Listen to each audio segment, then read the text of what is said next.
সোমবার থেকে সংসদে শুরু হয়েছে শীতকালীন অধিবেশন শুরুর আগেই বিরোধীদের তোপ প্রধানমন্ত্রীর। বিরোধীদের উদ্দেশ্যে তিনি বলেন, বেশি নাটক করবেন না, সংসদে কাজ করে দেখান, এটা আপনাদের হতাশা দেখানোর জায়গা নয়। বিহারে এনডিএর বিপুল জয় নিয়েও উচ্ছ্বাস প্রকাশ করেন মোদী। অধিবেশনের প্রথম দিনেই এসআইআর নিয়ে সরগরম হয় সদন। তীব্র বাদানুবাদে মুলতুবি হয়ে যায় অধিবেশন। আরজি করে আর্থিক দুর্নীতির অভিযোগ তুলেছিলেন সংশ্লিষ্ট হাসপাতালেরই প্রাক্তন ডেপুটি সুপার আক্তার আলী। সেই ঘটনায় তদন্ত শুরু করেছিল কেন্দ্রীয় তদন্তকারী সংস্থা সিবিআই। সোমবার এই ঘটনায় আলিপুর সিবিআই বিশেষ আদালতে সাপ্লিমেন্টারি চার্জশিট পেশ করেছে তদন্তকারী সংস্থা। আর এই সাপ্লিমেন্টারি চার্জশিটে হুইসেল ব্লোয়ার আক্তার আলীর নাম অভিযুক্তের তালিকায় রয়েছে। দুর্নীতি মামলার তদন্ত করতে গিয়ে নাম উঠে আসে প্রাক্তন ডেপুটি সুপারের। আলিপুরের সিবিআই এর বিশেষ আদালতে চার্জশিটে তা উল্লেখ করা হয়েছে। সিবিআই এই মামলায় আগেই চার্জশিট দিয়েছিল।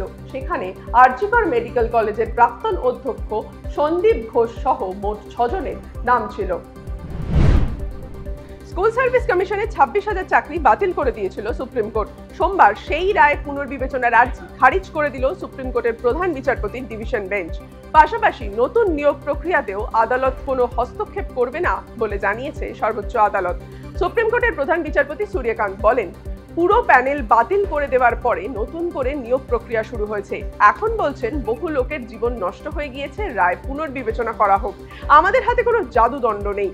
প্রয়োজনে মামলাকারীরা কলকাতা হাইকোর্টে আর্জি জানাতে পারেন বলেও জানিয়ে দেন সুপ্রিম কোর্টের প্রধান বিচারপতি। একই সঙ্গে তার মন্তব্য, নতুন নিয়োগ প্রক্রিয়ায় নিশ্চয়ই মেধাবীদের নিয়োগ করা হবে। ডায়মন্ড হারবারের মহেশতলায় সেবাশ্রয় 2 এর সূচনা হলো সোমবার। সেই মঞ্চ থেকেই নির্বাচন কমিশনকে চ্যালেঞ্জ ছুড়ে দিলেন তৃণমূলের সর্বভারতীয় সাধারণ সম্পাদক অভিষেক বন্দ্যোপাধ্যায়। বিএলওদের প্রাপ্য টাকা রাজ্য সরকার আটকে রেখেছে বলে সম্প্রতি অভিযোগ উঠেছে। বিজেপি ও নির্বাচন কমিশন উভয়ই সরকারের ভূমিকা নিয়ে প্রশ্ন তুলেছে। এদিন তারই জবাব দিলেন অভিষেক। জানালেন, রাজ্যের বকেয়া নিয়ে কেন্দ্রকে একটা চিঠি লিখুক কমিশন।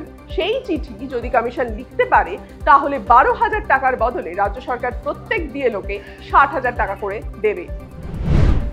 নদিয়ার ভারত বাংলাদেশ আন্তর্জাতিক সীমান্তে উদ্ধার হলো 3 লক্ষ টাকার জাল নোট। মোট 616টি 500 টাকার জাল নোট উদ্ধার করা হয়েছে, যার পরিমাণ 3,08,000 টাকা বলে বিএসএফ সূত্রে খবর। ঝোরপাড়া সীমান্ত ফাঁড়ির জওয়ানরা সন্দেহজনক গতিবিধি লক্ষ্য করে ঘটনাস্থলে যেতেই চোরাকারবারিরা পালিয়ে যায় বলে সূত্রের খবর।